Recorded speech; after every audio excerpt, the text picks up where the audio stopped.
No, I don't know him, but I've heard so much about him. Oh, it's wonderful to see our faculty, community members, those who traveled from afar, people from across the university. It's absolutely wonderful. So I'm Jasmine Gonzalez-Rose. I'm assistant professor of law here at Pitt Law, and I have the honor of being the faculty advisor to the law review symposium. And so I have here with me Caleb Pittman, the editor-in-chief. Yeah.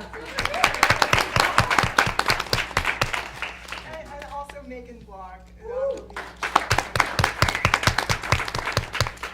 this has been, actually I want to ask Caleb too, how did this start? When you came to my office, how did this start over a year ago? Yeah, before I came to Pitt Law, I'd read some of Derrick's work as an undergrad, and I found his work and his life to be very inspiring. And when he passed away, and I found out I was going to be involved in the law review, I thought, it'd be really nice to do something to honor him. I wasn't really sure what. And then I started thinking, we were coming up on our 75th anniversary, it'd be nice to have some special issue. And I came to talk to Professor Gonzalez-Rose because I knew she worked in the same field, and I thought she might have some ideas. And she said, well, why don't you do a full-blown symposium? And I didn't really think it was possible. I wouldn't even know how to go about doing that. And she was like, no, let's, we'll worry about things as they come. And this is definitely something doable. And if we're going to honor Derrick, we really should do it right. And really, so much of the credit for putting this all together really goes to Professor Gonzalez-Rose. I mean, she was really incredible. She's been there every step of the way, taking care of it. But it's just, I feel so proud and so honored to really be able to do something like this to honor somebody who inspired me and inspired me to come to law school.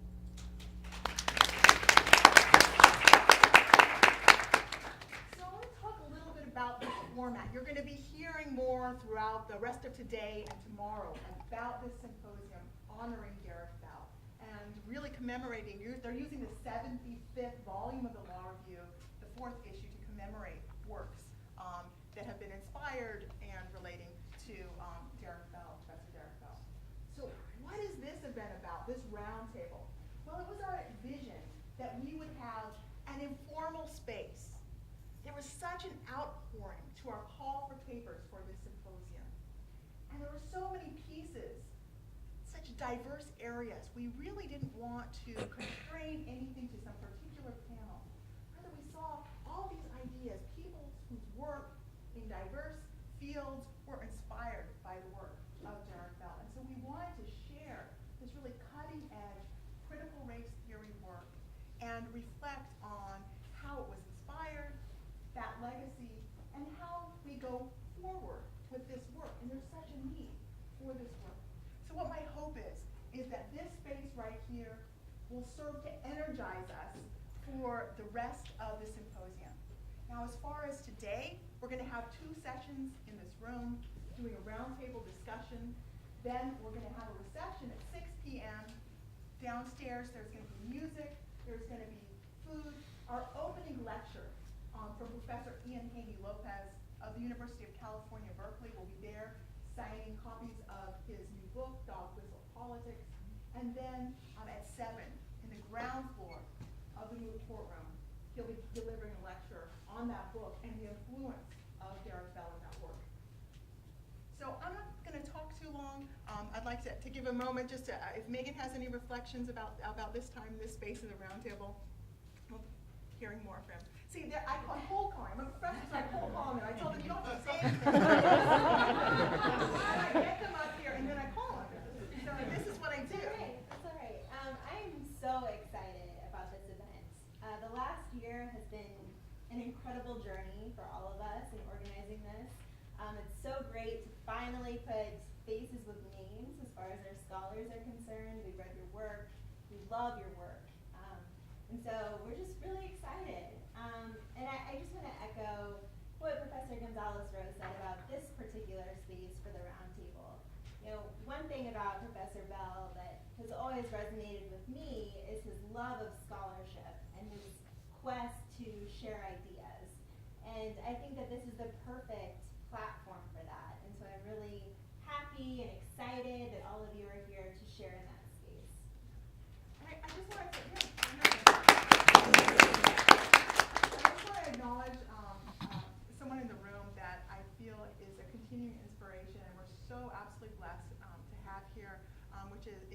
Bell.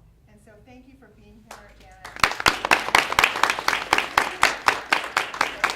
I'm indebted to her and the Bell family, and very excited to hear remarks before Ian Haney Lopez's talk tonight. So without further ado, I'm going to have Megan Block is going to introduce our wonderful moderator, and we'll get on with the event. Thank you for being here.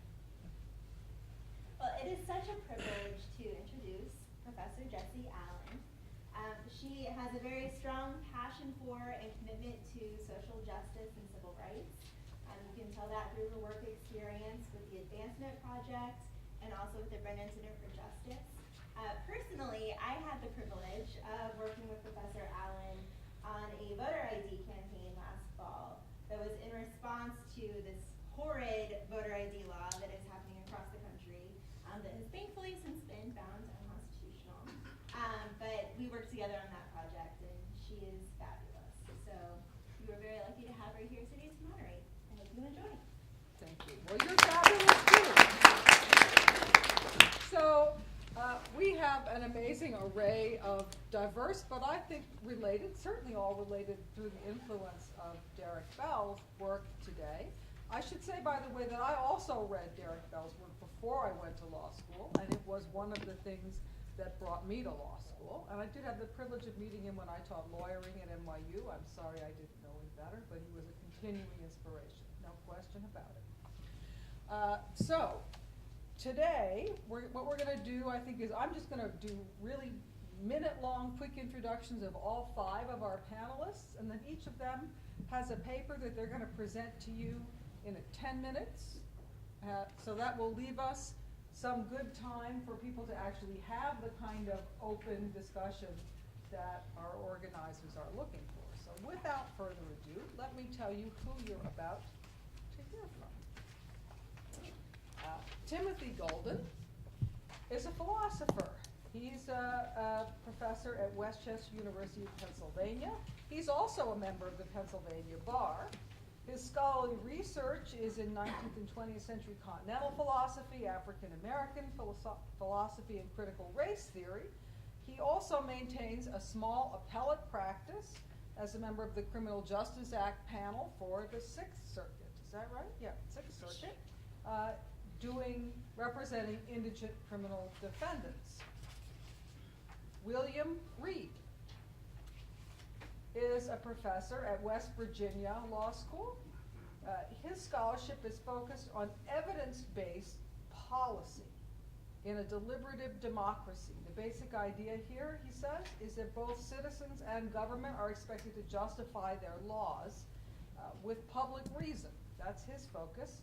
And he's seeking to build public consensus between conflicting perspectives of a number of different scholarly areas: anti-discrimination law, civil procedure, and the relationship between legal academy and practice. Josephine Ross teaches at Howard University School of Law. She does criminal work. She's also taught at the University of Western Cape in South Africa. Interesting place. She taught international criminal law there. And she's written a great deal, some of it about some of the early work on marriage of same-sex couples, and also using feminist theory to discuss criminal justice and criminal procedure issues. Rakhi Ruparelia. Not bad. Rakhi Ruparelia. Rakhi Ruparelia is from the University of Ottawa. She teaches there. She was also active in practice. I think there's a theme here. We're seeing social justice practice along with the scholarship of most of our panelists. Before she was there, she organized a community legal clinic in Cincinnati to assist ex-prisoners in their transformation from incarceration back into the community.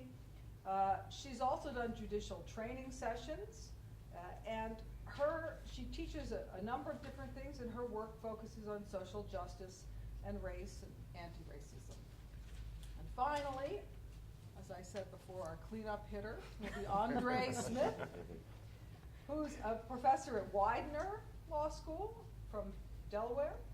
He teaches federal tax and administrative law, and is also an active scholar in critical race theory, and is currently working on not one but two book projects, including one that we're going to hear about today, I think. So without further ado, I'm going to turn it over to our panelists. You know what to do. Thank you, Jessie, for the introduction, and good afternoon to everyone. Pardon me if I'm a bit sluggish. I had a 4-hour drive from Philadelphia this morning, but I think I'm doing better now that I'm here. So I want to extend my gratitude to the organizers of this conference. Caleb, I appreciate your invitation to be here and to be on this panel with such an august body of scholars in critical race theory. The paper that I'm going to discuss is actually a book chapter in an upcoming book that is under contract with SUNY University Press entitled Racism and Resistance, Essays on Derrick Bell. And much like Caleb, on the passing of Derrick Bell, I thought of how great of a loss we had in such a wonderful activist and scholar, and so few people are capable of merging activism with scholarship, and he was certainly a model of that. He modeled that, and I think that's reflected in the work of everyone that you see here on the panel today. But after his passing in 2011, almost immediately I began to think very carefully about a way to, as Caleb mentioned, show some regard and honor for such a giant in legal scholarship and really for such a giant in democratic politics. And so the book project was conceived out of that. And in this chapter, what I'm trying to do is flesh out what I think are the profoundly normative dimensions of Derrick Bell's thought. So with racial realism, I'm examining the way in which racial realism is rooted in American legal realism. And legal realism is a sort of naturalized jurisprudence, and what I mean by that is that in the realm of philosophy of law or jurisprudence, there are at least two, I'm sure there's plenty of others, but the two that I'm most interested in are these two theses on judicial decision making. One is legal formalism, which essentially says that judges, and this is what we're all taught in law school and as lawyers, right, that judges, when they're presented with a case, they consider the law and they look to the law and they make their decision in accord with the law, and there's sort of a mechanical application of the law to a set of facts, almost sort of algorithmically, right, such that any time there's a case that presents facts that are similar to the case that's precedent, we can sort of plug those facts in and we can almost predict with some certainty what the outcome is going to be, right? Well, legal realists, of course, have a certain sort of skepticism about this business, this rule business. So we call it a rule skepticism. And the thesis of legal realism is really that the judge, when the judge makes a decision, is actually making a decision on factors that are completely unrelated to this notion of the law, and then uses the law as a sort of post hoc justification for a decision that they've already made for some other reason, perhaps a policy reason, right? But no one's ever going to admit that because everyone wants to decry judicial activism, right? And so legal realism is born out of this rule skepticism that says that the notion of a fixed, determinate thing, in philosophical terms, we would say this sort of ontological notion of law is fundamentally problematic because judges are not making decisions that way. That's just not how it works. Well, of course, Derrick Bell picks up on this notion with his notion of racial realism. And in one of his early essays in the Connecticut Law Review, Bell goes on at some length to describe how deeply influenced he was by Carl Llewellyn and others of the legal realist movement. And what Bell tries to show is that, look, when decisions are made in the area of race relations, when a court makes a decision, and he uses Bakke as an example, the Bakke case, right? Bell says the formalist will hide behind a sort of idealized notion of equality to actually undo gains that have been made with the notion of civil rights, right? So we get what Bell would consider to be this outlandish notion of reverse racism. And we get that based upon a purely formalist interpretation of the 14th Amendment and the Equal Protection Clause, right? So this business that Themis, the goddess of justice, right, you know, that really nice statue that, you know, I had one of those in my office when I practiced criminal law in Philadelphia. And the longer I practiced, the more I could have sworn that the blindfold was sort of, you know, kind of lifted on one side, because almost all my clients, whether it was a trial, a jury trial, a waiver trial, a PCRA, or an appeal, they were almost routinely all African American and almost routinely poor. And no one told me that when you represent poor people, you're also poor, which is why I went back to graduate school and why I'm only practicing. Because now, as what I've learned from Derrick Bell is that there's something fundamentally problematic, right, about practicing law to make money, right? Not that he's saying we shouldn't make a living, but in his late work, Ethical Ambition, right, Bell goes on at some length about the way practicing law has changed and the way it used to be early on in the 20th century, when you had lawyers like Charles Hamilton Houston, Thurgood Marshall, et cetera, who were committed to causes first, and getting paid for something was sort of secondary, right? What I came to realize is that now I can actually practice law not to make money, but to make a difference. And that changes my whole perspective on it. But I digress. In any event, the point to be made here is that with Derrick Bell's notion of racial realism, he's really moving from a descriptive claim about how judges make decisions to a normative claim about the nature of racism in the United States and how we ought to best respond to it. So in order to emphasize the normative dimension of Bell's thought, I compare Derrick Bell's thesis of racial realism with a philosophical understanding in epistemology. And epistemology is that branch of philosophy concerned with the acquisition of knowledge. And in the 20th century, there was a big debate over the question of whether or not language describes the world, implying that there's a world outside of us that we stand over against, that we can look at and sort of explain rationally, or does language constitute the world? And meaning implying that when we describe the world, all of our descriptions are deeply influenced by our own pre-existing biases and judgments, et cetera, about the world, hence the emergence of hermeneutics and, in part, critical race theory, which comes out of that movement in some sense.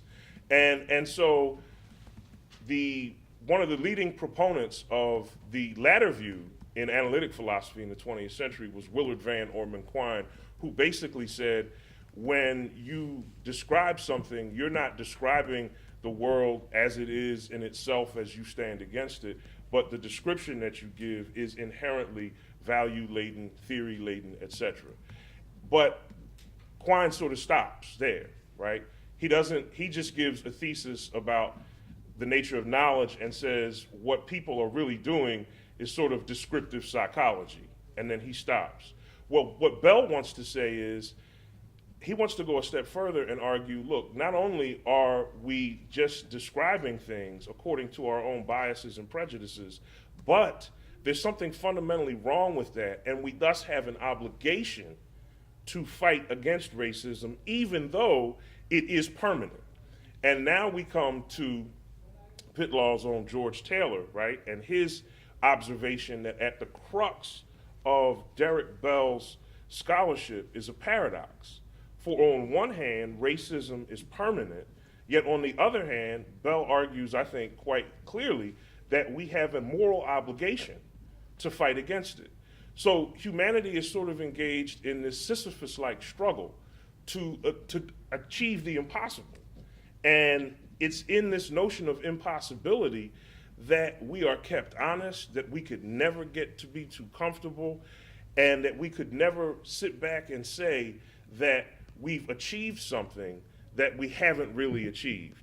And so the aim of this book chapter is to emphasize what I think is the profoundly normative dimension of Bell's thought and to flesh out some of its existential implications, right? What does it mean for us to be engaged in a struggle to eliminate something that is permanent? You know, what does that imply for our politics? What does that imply for our commitment to our democratic traditions, et cetera?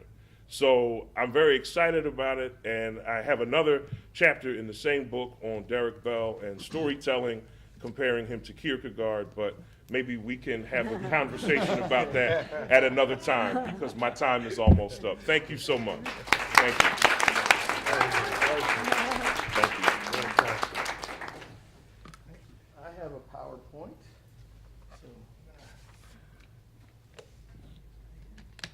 So I bring you greetings from your little brother in West Virginia. We miss playing you in football and basketball, but I gotta be honest, I don't miss too much because I think if we were playing, you guys would be kicking our butt, so maybe. Oh, no, I can. All right. So, the title of my project is a play on an Audre Lorde quote. Actually, you know what? Probably helps if I turn it on. There we go. For the master's tools will never dismantle the master's house. They may allow us temporarily to beat him at his own game, but they will never enable us to bring about genuine change.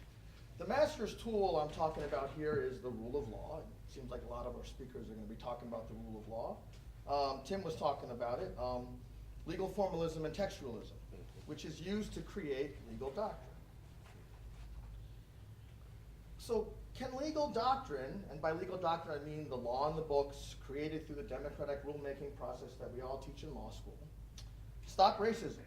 And Professor Bell famously answered no. American racism is permanent. As his interest convergence thesis suggests, and as Tim touched on, legal doctrine actually perpetuates racism. But Bell didn't always believe that. When he was a law student, like some of you here at Pitt, he authored a remarkable 3 law review articles about civil rights issues. He was actually an associate editor of the University of Pittsburgh Law Review, as you probably know, and his faculty advisor jokingly asked him if he wanted to change the Law Review's name to the University of Pittsburgh Civil Rights Journal.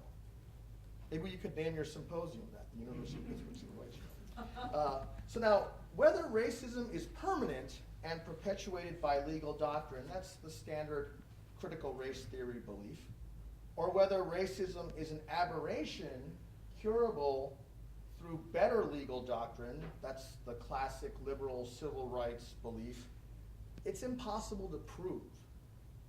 You basically have to assume the answer.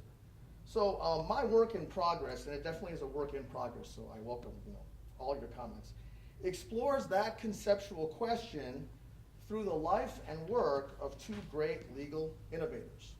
Of course, Professor Bell, and that's a nice picture of him when he was a little younger here. I think that actually might have been the student here when that was taken.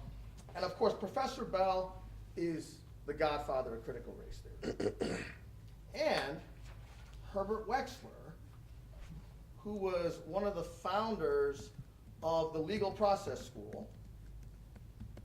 And I want to suggest a possible synthesis of critical race theory and legal process called critical legal process, or CLP for short. So now, Bell and Wechsler's lives, so this is sort of biographical, and I was surprised at how they actually intersected a number of times, and perhaps most famously, they both published Harvard Law Review articles critical of that classic liberal sacred cow, Brown versus Board of Education. And both, in their own way, criticized Brown's lack of neutral principles or objectivity. And first and foremost, Brown was and remains legal doctrine that sought to enforce the rule of law. So while Bell stated that it was impossible for the rule of law to convey objectivity in the real world, Wechsler believed that a degree of objectivity is attainable. So critical legal process critiques legal doctrine in 2 ways that, like Bell and Wechsler, disagree over racism's permanence. And I use language from Bell's own writing, critical deconstruction and transformative reconstruction, to label these two types. So while critical deconstruction accepts racism's permanence, transformative reconstruction believes that better legal doctrine can cure racism. You know, if we have racism, it's because we build a better mousetrap. So much of Bell's later writing was what I would call critical deconstruction of legal doctrine. For example, his Racial Preference Licensing Act that would tax racism and create a fund, you know, to help blacks. That was a way of using legal doctrine to control and channel permanent racism for social good.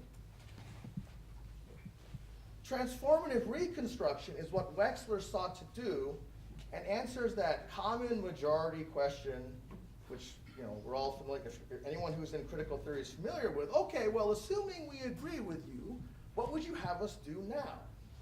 And one might ask, well, how is this different than sort of classical liberal civil rights theory? It's different primarily in a better self-awareness of its own limitations. So one particularly tragic example I just want to touch on briefly of Bell and Wexler's different approaches to the rule of law was the World War II Japanese internment. Wexler was the Assistant Attorney General in charge of the War Division and the top Department of Justice official associated with the internment.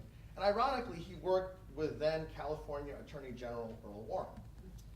Wexler also argued the Korematsu case in front of the US Supreme Court. Now later, Wexler admitted that he had been deeply disturbed by the internment, but at the time had put aside his personal feelings and performed his duty as a lawyer. And he remained unrepentant about his role in the Japanese internment, I believe till his dying day. And he asserted basically that he simply did his duty as a good soldier following the law of the land.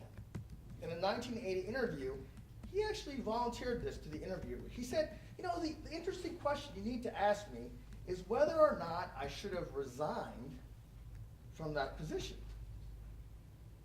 And he didn't resign. And when he explained why he didn't resign, he gave a very formalist justification. The separation of function in society justified and indeed required what he did. So the interviewer, who was a Columbia law professor, you know, followed up and asked for clarification. And Wexler confirmed that he personally didn't believe there was any middle ground in what he did. He said, either I should have resigned or I should have carried out the internment wholeheartedly. And he admitted that he never seriously considered resigning. Now, as we know from his brave life confronting authority, Professor Bell wasn't afraid not only to resign, but also to protest such evil publicly. And I'm pretty sure that if faced with the same choice, Professor Bell would have resigned and he would have protested. Later, Bell actually commented to a Japanese-American attorney who was bringing a coram nobis lawsuit to clear a Japanese attorney's name, if my community asked me to be involved in such an important issue, I would do so without hesitation. I seem to have driving off. Thanks.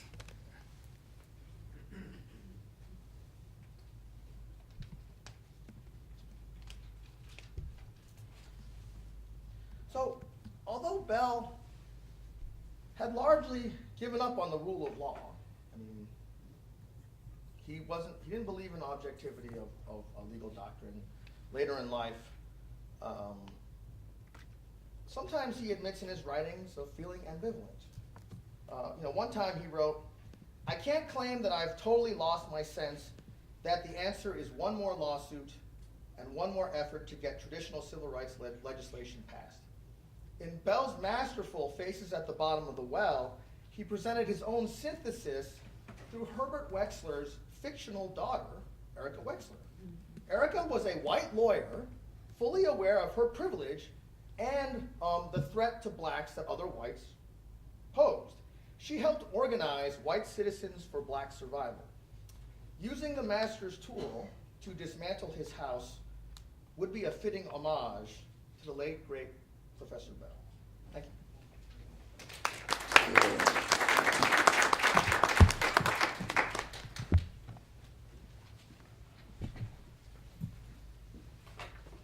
Great to be here. They said it was a round table. I thought it was informal. I thought it was just going to be, you know, the six of us. Anyway, here it goes. Hopefully some of you have read some of Belle's work, so you'll understand what I'm riffing on. Imagine that I, Geneva Crenshaw, was transported to a meeting of the top brass on policing in a city that will be known as New York. The chief of police there was at the podium talking as I took my seat. Looking around, I could see that most of those in attendance were white and middle-aged, but there was more than a few black men, and there were some women sprinkled through, both black, white, and Latina. Behind the chief was a big screen with an image of a table laden with guns and drugs, with a smiling police officer and a microphone. I started listening to the words of the chief of police. Phrases tumbled out like proven results, evidence-based policing, that damn interfering judge. I soon realized that the chief was talking about an issue I placed in high importance on the civil rights spectrum of 2013, the year of this meeting. The chief was extolling the benefits of stop and frisk, railing against a court case that dared to challenge its continued viability. Summing it up at the end, the chief vowed to preserve as much of stop and frisk as could be salvaged, regardless of the outcome. I rose from my chair, and a microphone magically appeared in my hands. "Excuse me," I interjected. "I apologize for coming late, but I brought a PowerPoint filled with statistics that I'm sure you would want to see before deciding if stop and frisk should continue." The screen glowed with a PowerPoint any professor would be proud of. Simple, colorful, the statistics demonstrated that stop and frisk in New York is practiced in an unequal manner. In fact, I said, these statistics show that the people stopped and frisked are overwhelmingly young men of color, both black and Latinos.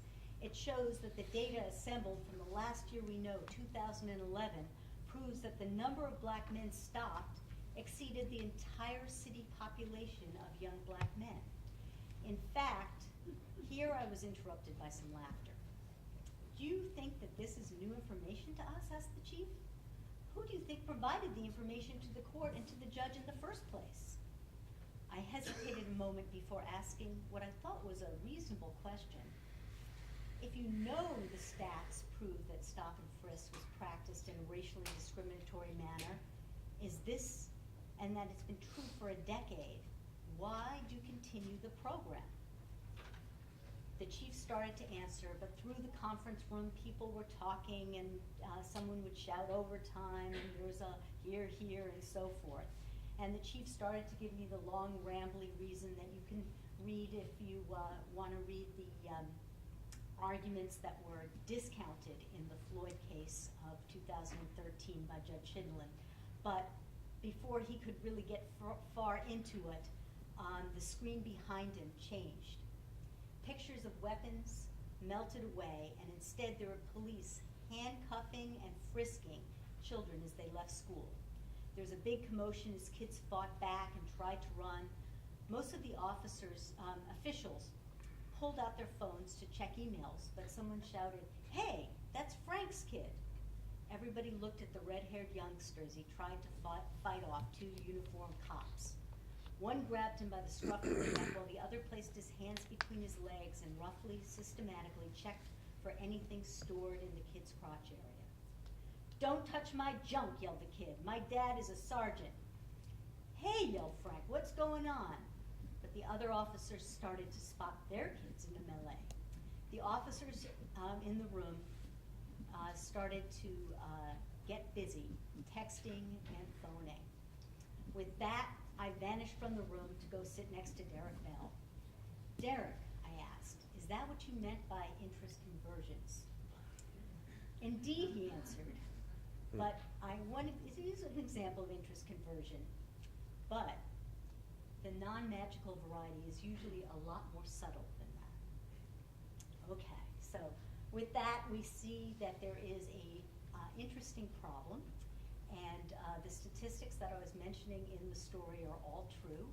The last statistics we had, 89% of the people stopped in New York City are people of color.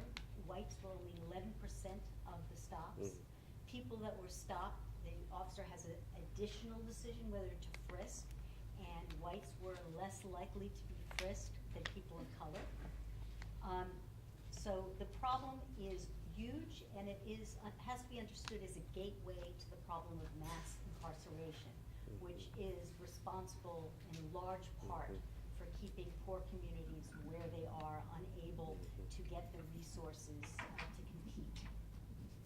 So New York has its own brand of stop and frisk, but it is everywhere. So there's a lot to say here, but I'm given the 5-minute rule, so 5-minute time. So I think I'm going to jump to tell you that last time I gave the talk, it was a couple of years ago, before the Floyd case, et cetera, but people were really interested in the sexual aspect. So that's what I'm going to be talking about now, and be very interested in your feedback and see whether it works. There's a New York Times article from 2012, and the title of it was, "For Women in Street Stops, Deeper Humiliation." And it talks about how men frisk women on the street, and in fact, they're trained, how the police are trained to slide their hands over the external clothing, focusing on the waistband, armpit, collar, and groin areas. They're taught to tape knives or guns in places like underwear. So there's individual quoted in the articles talking about how she was asked to snap her bra, pull and shake it a bit, see if anything fell out. And the article goes on to say, yet, even though that everybody gets stopped, that in fact stops of women are a much lower percentage than men, that the stops of women by male officers can often involve an additional element of embarrassment and perhaps sexual intimidation. So I thought that was very interesting, but I question it, because is that true? What about women who are the women officers that search men? And we have one egregious case from Pennsylvania, so you might all be aware of it. I'll try to get to it. But also, isn't it rather heteronormative, the idea that all, the humiliation is only when it's cross-gendered? What about men on men? And a couple places we can look here. One, Angela Harris in 2000 wrote a really great article looking at Abner Louima, the fact that he was sodomized. Everybody was talking about that just in terms of violence. Nobody was talking about it in terms of the sexuality aspect. And she began unpacking it using the theories that were available from people like James Messerschmidt. And she referred to it as gender violence and talked about the important connection between race and gender when we're in this kind of area of gender violence. This is a quote: "The thread of hypermasculinity that runs through racism." She talked about that. She talked about how his identity is shaped by relations of repulsion and desire between men. And here's another quote: "All men experience the pressure not to be women and not to be faggots." Where's that too? Okay. So that connects with Frank Rudy Cooper's work, and his article is entitled "Who's the Man?" And I just love that title for a law review article, "Who's the Man?" And it's about stops on the street and how stop and frisk can sometimes be about regular policing, but sometimes it's about having a one-upness and the idea that an officer is trying to prove their masculinity in a masculine culture by picking a fight with somebody they know they're going to win. Because, officer in the street and a civilian officer always wins. So that connects it also with race, because picking contrast figures is one of the ways the officer gets where he wants to go. So when Frank Rudy Cooper was talking, he was writing about racial minorities, and he also mentioned gay men. I think you also would have to add in transgender. More and more information is coming out about how the transgender community is being targeted. Walking while trans is a word that's in the trans community for describing what happens with them. They tend to be targeted for prostitution charges, for sex working charges, Amnesty International documented a serious pattern of police misconduct and brutality aimed at LGBT people. And so it's both the perception of sexuality and in some cases the targeting, so we have the profiling aspect, and in some of these situations it seems to go further and almost have a kind of intentionality. The intentional, time's up, okay? I'll just say, ask me about the Pennsylvania case.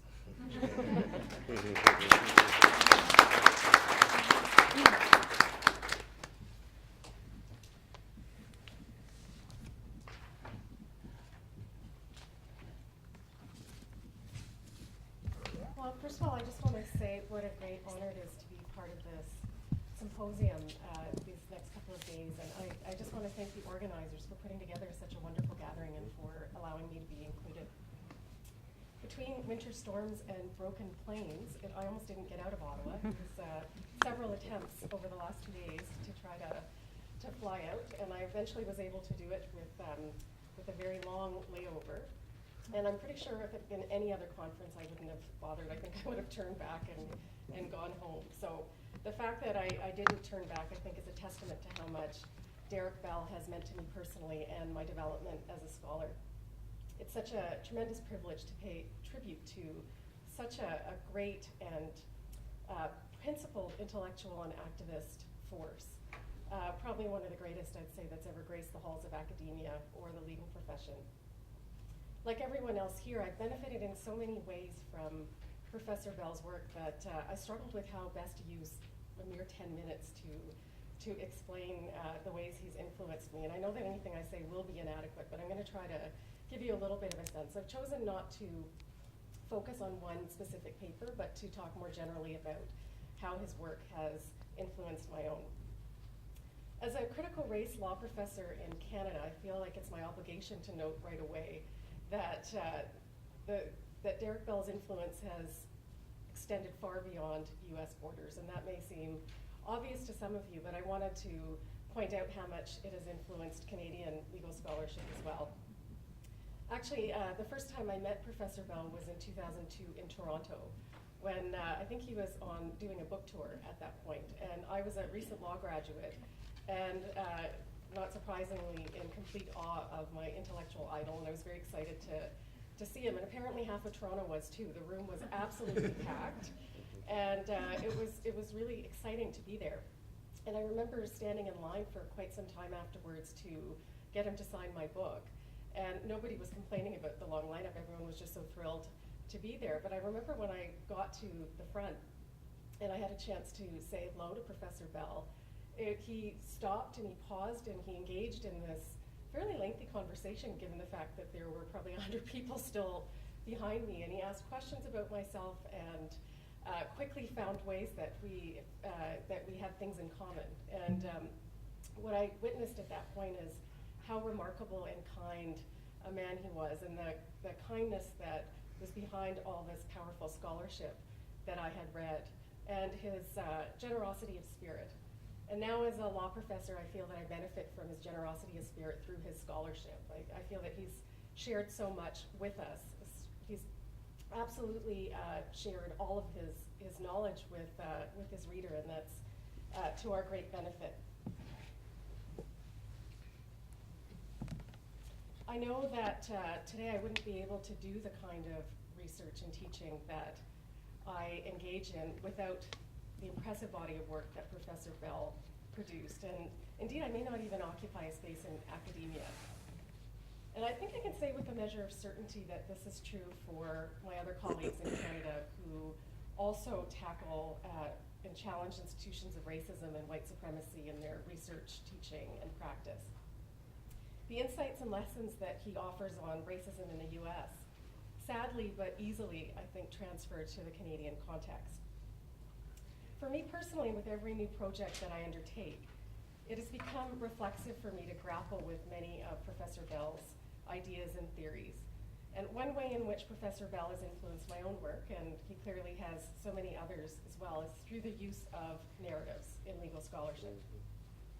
Unfortunately, I don't have the creativity to come up with the types of parables and allegories that Professors Bell and Delgado, apparently Josephine, and others in critical race theory have so brilliantly conceived. But I do use legal storytelling liberally in my own work. For example, in a recent paper in which I examine white student resistance to learning about racism, I describe my interactions with students in depth and reproduce large portions of a conversation I had with one particular white student in my social justice class.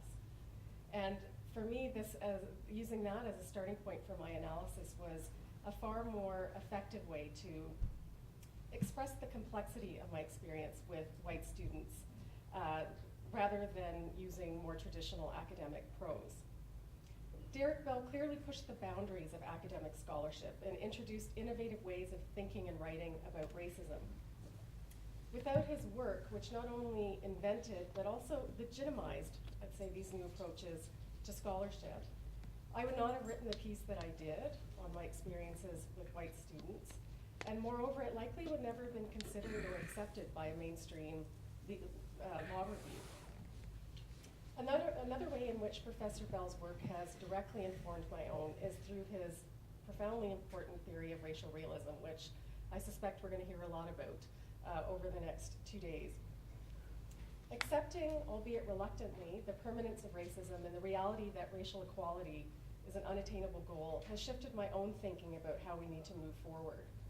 A recent example of where this has come up for me is in my research on the ongoing failure of feminist scholarship to grapple with racism and colonialism. That racism as a stabilizing force is no less true for white women who call themselves feminist as it is for overt bigots. However, white feminists who deny the relevance of racism and colonialism in the subordination of all women defeat their own opportunities for liberation. White women's interests converge with those of women of color in critical and meaningful ways, bringing to mind another of Professor Bell's important contributions, and of course I'm referring to his concept of interest convergence. Until all systems of domination are dismantled, no man or woman will be free, and while this may never happen, it does not change our obligation to disrupt these systems, or in the words of a wise woman quoted by Bell, to harass white folks. Indeed, knowing that racism is permanent requires us to be especially vigilant, I think, in holding one another accountable for ideas and practices that perpetuate white domination and supremacy, even when those ideas and practices are embedded in a woman who calls herself a feminist. The power of Bell's unsettling argument on the permanence of racism is evidenced by the enduring significance of his writings. His prolific scholarship could have been produced with the same force today, in some cases using the exact same examples. As I reread Confronting Authority in preparation for the symposium, I was reminded of how depressingly little has changed in legal academia and the stubborn resistance to diversifying faculties under the guise of merit, even in more progressive law schools. My own law school, which is the largest in Canada and widely viewed as one of the most progressive, frequently boasts of its diverse faculty, yet conceptualizations of merit have changed little.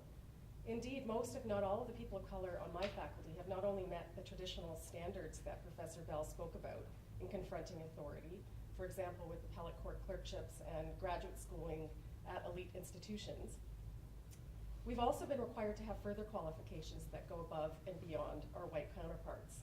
And even then, our appointments are not a given. Not surprisingly, my own efforts to challenge our current practices have been met at best with resistance, and at worst with unfettered hostility and anger, especially by liberal whites.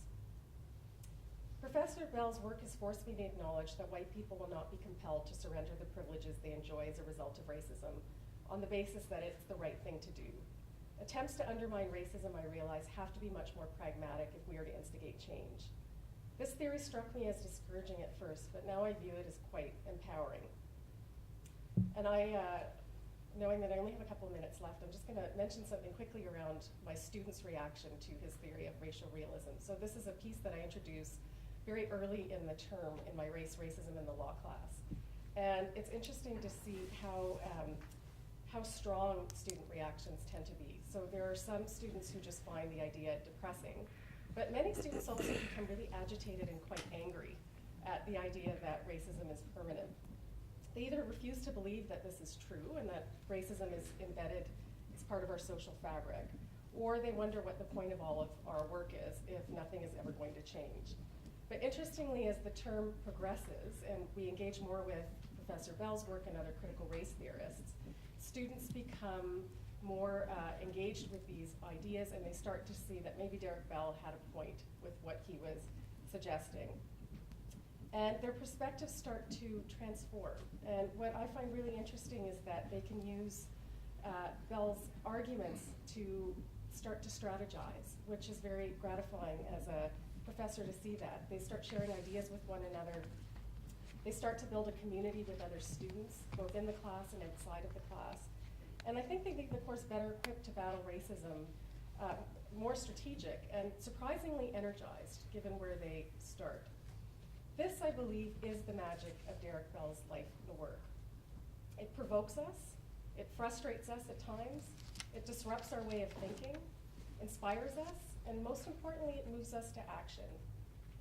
We most certainly will feel his loss tremendously, but we will continue to hear his voice in our heads when we ask ourselves, what would Derrick Bell have done or said in this situation?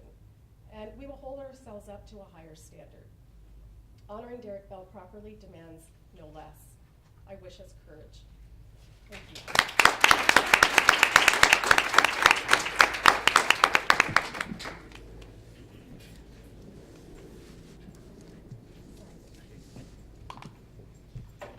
Okay, in 10 minutes I'm going to have to speak fast.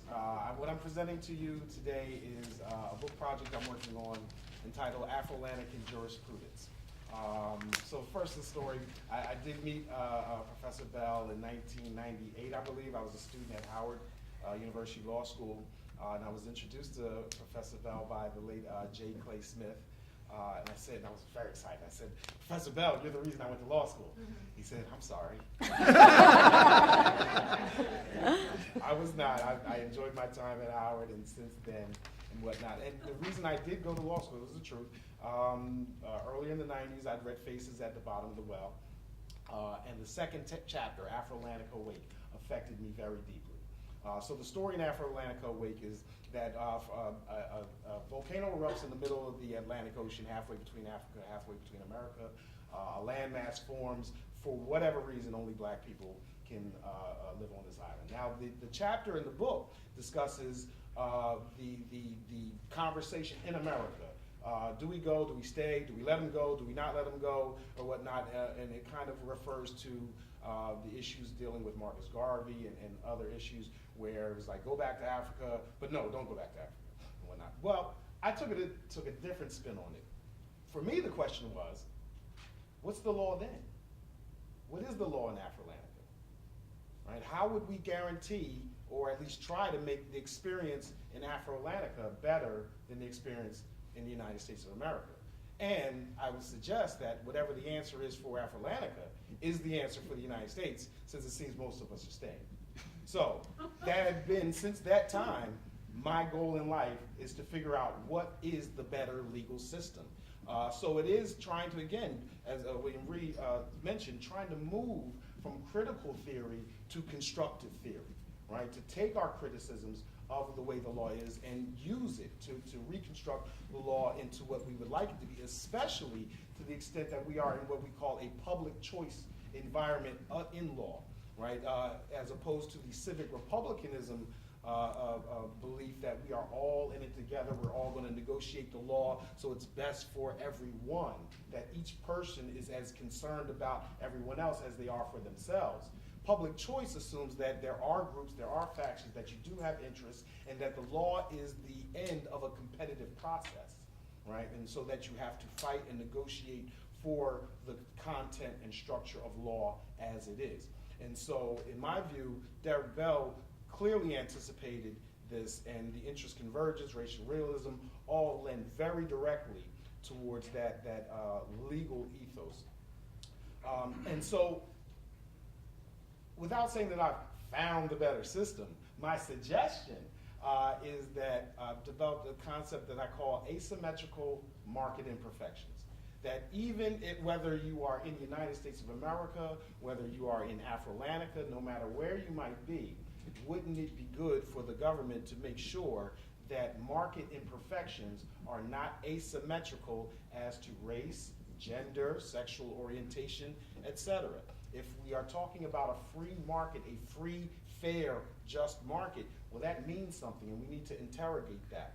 That a free, if we step into neoclassical economics really quick, this free market that's supposed to be meritocratic, this free market that's supposed to distribute goods and services to those who value them best and whatnot is just because it's meritocratic.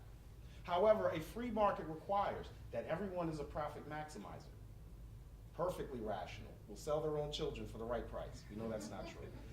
Everyone has perfect information. Everyone has perfect information about themselves, about goods, about services, and of course we know that's not true. A perfectly free market requires perfect competition. Everyone has the opportunity to enter any market they choose and leave any market they choose.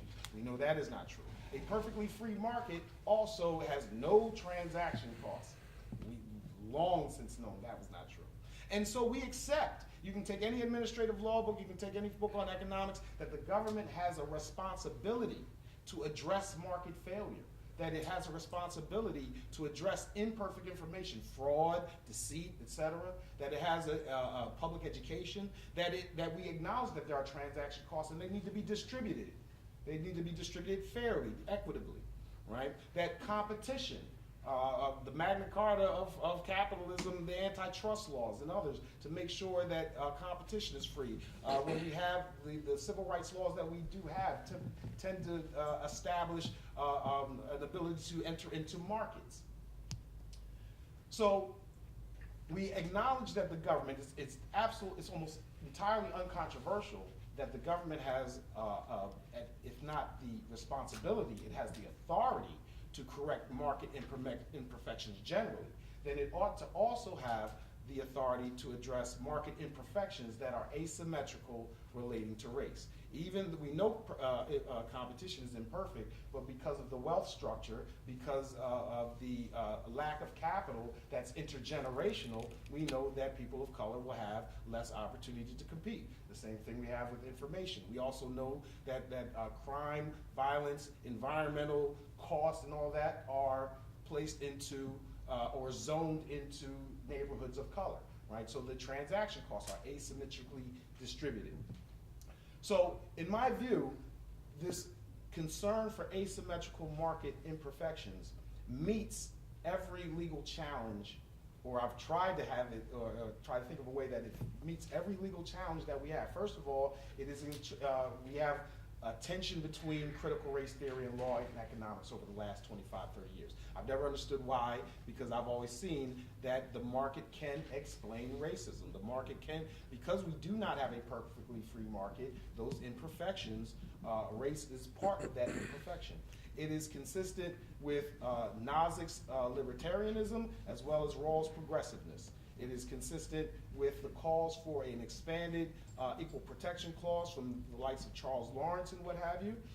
It is actually compatible with every technique of statutory interpretation. Whether you're a textualist, intentionalist, purposeless, dynamist, you can still, that theory, and hopefully in the book I will show, that allows for the consideration of asymmetrical market imperfections relating to race or any other subordinated group. It is also compatible with the Commerce Clause, right? That the necessary and proper clause, according to Jeffrey Parsons Miller, necessary and proper at the time of the founding of our Constitution meant that shareholders, right, necessary and proper was taken from corporate charters, that no groups of shareholders would be unreasonably disadvantaged vis-a-vis each other. Right? So to take that language for corporate charters and make it the Charter of the United States, it is a reference that people in groups in the United States should not be disadvantaged vis-a-vis each other. And not only that, this is consistent with one thing that critical race theorists have, I wouldn't say ignored, but we have not really appreciated, the move for the expansion of administrative law. Right? The Chevron doctrine and others, and the growth of the administrative state have told us that the action is not always in the courts. The action a lot of times is in the administrative agencies. And here again, we can ask that these administrative agencies pay attention to consider, to recognize when market imperfections are asymmetrical relating to race. I believe that this is, that there is almost no writing of critical race theory currently or in the past that can't be recharacterized in terms of asymmetry of competition, asymmetry of transaction costs, asymmetry of information and whatnot. So I believe that almost to the extent we are concerned with justice more in the abstract, we can take our views of racism in the abstract and take almost every single one of them and show that it has an economic foundation as well, that can be converted to a discussion within law and economics.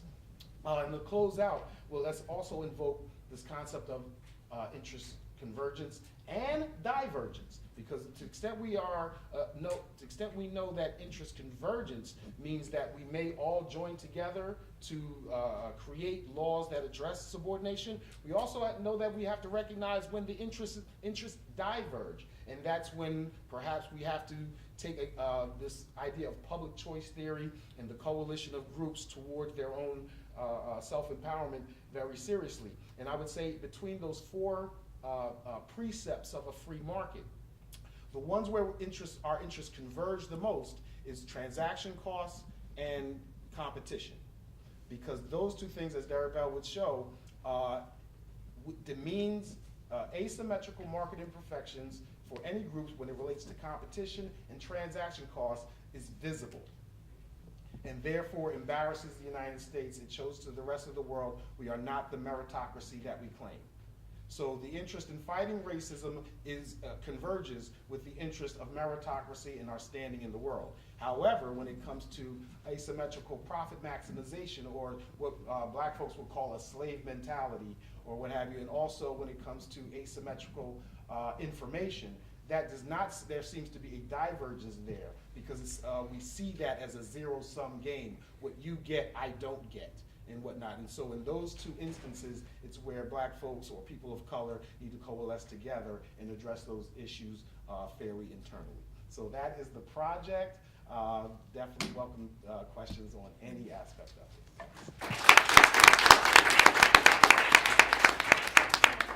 Well, I hope you, let's give our panelists all another hand. I thought that was an amazing smorgasbord of issues and ideas, and excellent timekeeping. I was really impressed. So That was you. We have about over 15 minutes for questions. I'll pick out people. Throw your hands up. Ask questions. Anything else? Yes. Hello, everybody. My name is Shiara Powell, and so I'm going to kind of direct my question to everybody from the what you guys said. In terms of stopping race, there's a lot of other laws that are emerging now. Specifically, one that concerns me is the stand your ground law regarding self-defense. When we think about critical race theory and racial realism, and the fact from Derrick Bell that racism is permanent, and specifically, I'm taking race in the law now, we were learning how the law has perpetuated racism among various different minority groups, although there's supposed to be a racially neutral law. How do you guys, or what would you guys suggest in rectifying that issue? Because as we know, stand your ground laws and self-defense laws are now becoming astronomical in that now you can go to a convenience store and shoot somebody and kill them to death, and that is considered stand your ground. And most of the times in these situations, the people that are targeted are minorities, people of African descent, mostly males, and Latinos and such so forth. So how do you guys, based off of your scholarly knowledge and research, what would be your suggestion in rectifying such issues? Sorry if that was wrong. No, it's not that it's wrong. I'll take a stab at it, and I'll just throw this out there. As you were talking, I was thinking that the best way to sort of deal with these issues is really at a grassroots level in state legislatures, right? Because you're going to have to, there has been some organizing in Tallahassee in the wake of Trayvon Martin and Jordan Davis and so forth. And that's the kind of work that really has to be done. And legislators have to be convinced that votes matter, but if people don't organize on some very basic level to either work towards a repeal of some of these legislative enactments or to prevent them from being passed in the first place, I just don't know. I'm not sure. I mean, court battles to some degree may or may not be successful, but I think the best way is to try to organize to prevent the enactment of the legislation in the first place. And that means a lot of hardcore grassroots sort of political organization in state legislatures that goes to the Capitol, that meets with legislators, where constituents urge them not to adopt these sorts of aggressive measures that just exacerbate the problem of violence. So that would be my sort of off-the-cuff recommendation. I don't know what others think about that, but. My students at Howard, we put in some testimony because there was a joint hearing between the Senate and House. So it was at a federal level. Although I agree completely with what you're saying, it really isn't a federal issue. It is a more state-by-state issue. And it does have to do with the power of an organization called ALEC to get through pass what they want. So there is a hearing coming up in Florida, and I emailed my students to see, do you want to send some of what we wrote already there so you could do something like that here? I would be happy to forward you what we're doing. And so I actually think the interest by students and sending it out even on Twitter and so forth, I mean, that's really what made the Trayvon Martin case change from a stand your ground completely blocking Zimmerman from going to trial to actually him going to trial, was people like you caring about it and using social media. And I just happened to have just finished an article about the Zimmerman trial, and I think that what maybe this is in your question, that stand your ground isn't necessarily so much the problem as how it's enforced and how it was interpreted to a certain extent in the trial as well. I think if I could just say one more thing about that, I think another issue that people have to be made aware of is the fact that the stand your ground laws is really just, I mean, it's just a sort of unwarranted extension of the Castle Doctrine, right? Which is this notion that if you're in your home, you don't have to retreat. And we need to expose the level of what philosophers sometimes call whiteness, right? This idea of white privilege, such that, you know, if you are a white body operating in space, then any space is yours, whether it is your home or whether you're at a gas station and you're dissatisfied with the level of music coming from an automobile, right? So, I mean, there are serious problems of white privilege at the core of this kind of legislation. And, you know, good luck trying to convince some white legislators of that. But I think as academics, we have an obligation to dig deeper into this very serious problem that's at the core of this kind of hostile legislation that's really designed to just do violence to people of color. Can I just add one thing to that? I just wanted to say that I think this is a really good example, actually, of how Bell's theory around racial realism can work, in the sense that even if we acknowledge that the goals that we're aspiring to might not be achieved, that there is some kind of joy in the struggle, right? The acts of resistance to that affirm our humanity, to say that this is not okay, and to bring communities together who share interests. I think there's positive benefits with all of those things that could come out of the community organizing and with the challenges, even if ultimately, whatever happens ultimately with a specific law, or whether a new law is enforced in another way that's discriminatory, but that these acts of resistance along the way are part of what we can do. Yes. I think it was Professor Smith who alluded to an alleged tension between critical race theory and law and economics. I'd be interested to hear examples of that and what any of you think of that, of those supposed tensions. Well, if I'll just expound. The tension comes from a lot of both sides. One of the principal reason is the term efficiency. And so the idea is that the market is, as it stands, has already rewarded hard work or merit, and that what everyone has, they deserve. And so therefore, any civil rights law that interferes with the market interferes with these just outcomes. And therefore, the civil rights law itself is the cause of inefficiency, is the problem, and not what it's trying to address. And that term efficiency, once the word comes out that your proposal, whether it be through the tax code, whether it be through labor law, whether it be through equal protection, once the charge comes back from the economic group, well, that's not efficient, then it suggests that the conversation is over. And so that's where the tension comes, because it seems that this term efficiency is used as a stopper. And so my critique of that, there are several different critiques, but my critique of that is that the market that we have is not efficient. That no economists, law and economics folks choose to use the term efficiency, but if you ask an actual economist, they will have to admit, no, that our market is not efficient. So, and these latent inefficiencies that we have do in fact relate to race. Yeah, if I could address that as well. I think some of the tension you have between critical race theory and law and economics is the tension between critical race theorists and Marxists, right?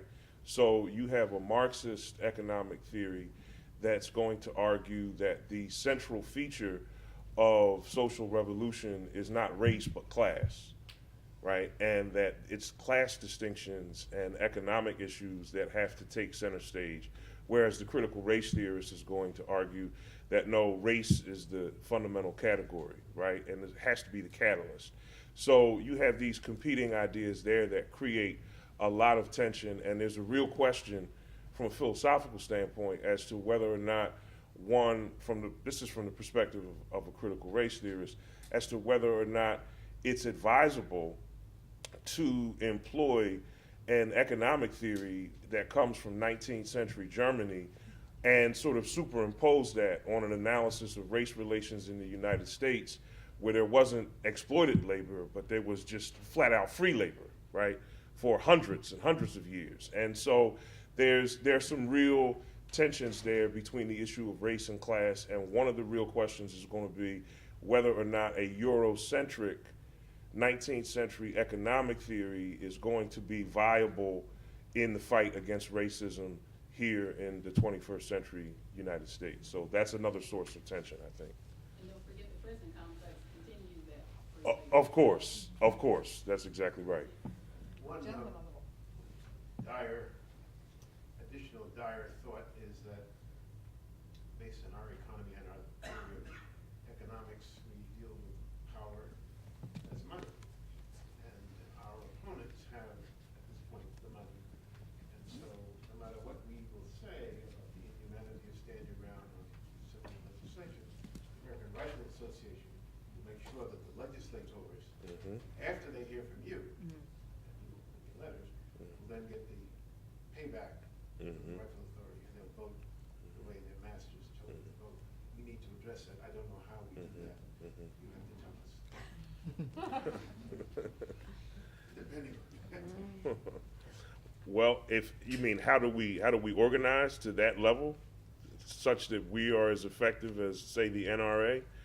I think that's the $64,000 question. I mean, you've pointed to it, and what we have to do, I think, you know, there's a story about a person who it's a parable. A person is throwing fish that are struggling for their lives back into the ocean, and they have a big, huge basket, and they're throwing them one at a time.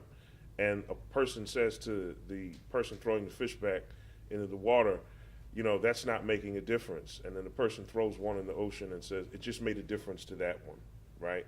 And I'm saying that to say that as not monumental, but as overwhelming as the problems are, I think we all have a place to be outside of the academy where we remain politically and morally engaged in the struggle in a meaningful way. We can all do that differently, right? Some of us will organize at the grassroots level and do that. How we do that, I mean, I think social media has made that much more accessible now in a way that it perhaps has not always been. People have done that. You mentioned, I think some of your students did some organizing around Twitter or Facebook, et cetera. So I think that's an excellent start, and that's a way to do it.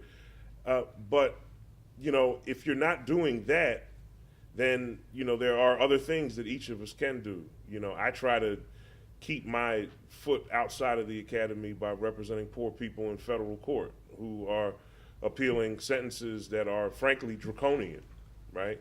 Very long federal prison terms. So, I mean, I do what I can, but I think all of us have to really take a step back and think about that question long and hard, and not just think about it, but see if we can't take some action on it, and what form that action takes and how that action proceeds is going to depend. I think it's going to differ from one group to the next. So I want to be sure I take one more question, and I'm gonna let you talk, but I want to exercise the chair's prerogative to just sort of amplify your question a little bit, or give it a little bit more point, right? Because what I heard you asking wasn't entirely sort of like, do we just fight money with money, or can we fight money with grassroots organizing? But we are, after all, in a law school, and people are talking about law, and I dare say there's some lawyers in the audience that you're getting CLE credit for this. And the question that I would want us to think about, I'm not constraining your answers, and I want to have a chance to take another question that I've acknowledged, is there something that law can do that would do that? We've heard about the failures of law, which we acknowledge, but there were also some discussion of the reconstruction of law, and I wonder if you could address that in your response. And that's exactly the point I would like to make, is that is also the purpose for me of this Afro-Lanica, right, is to take on a greater responsibility. The idea of not just within the law, but law as an example, to the extent that we are resigned to criticism, the idea that redemption, liberation, or whatever you want to call it, is going to arrive through being a critic, I think is faulty, right? It does not take racial realism seriously, because if you're going to criticize, it still suggests that it's someone else's responsibility.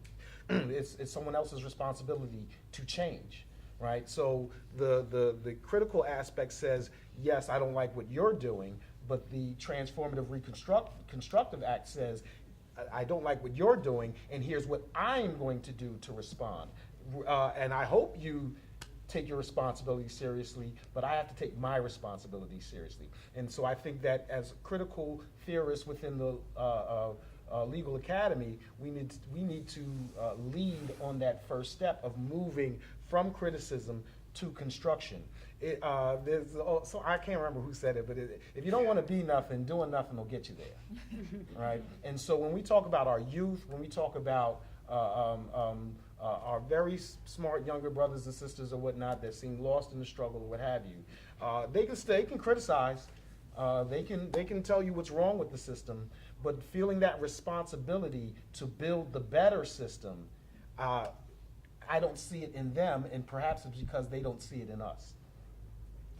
I'm going to take one last question. Wes?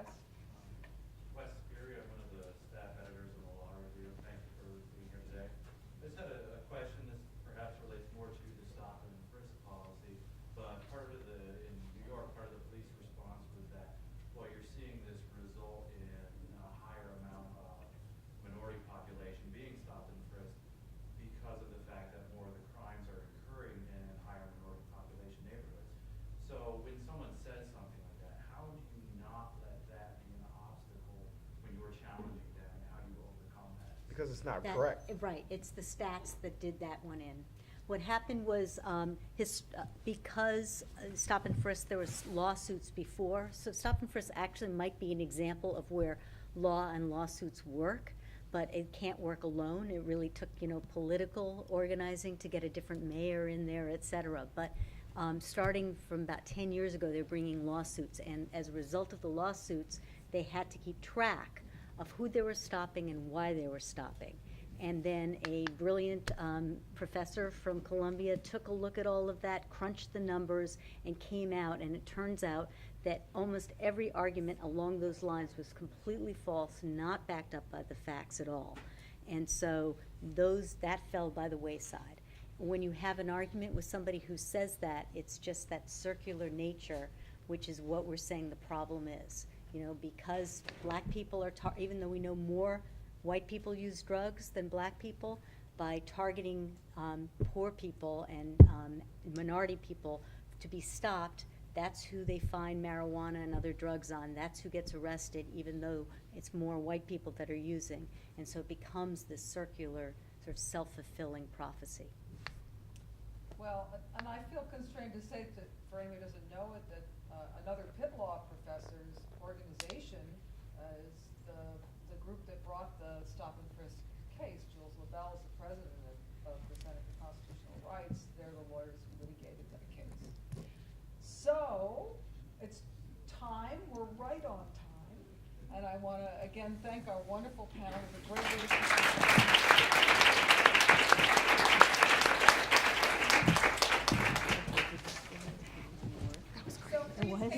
Brilliant.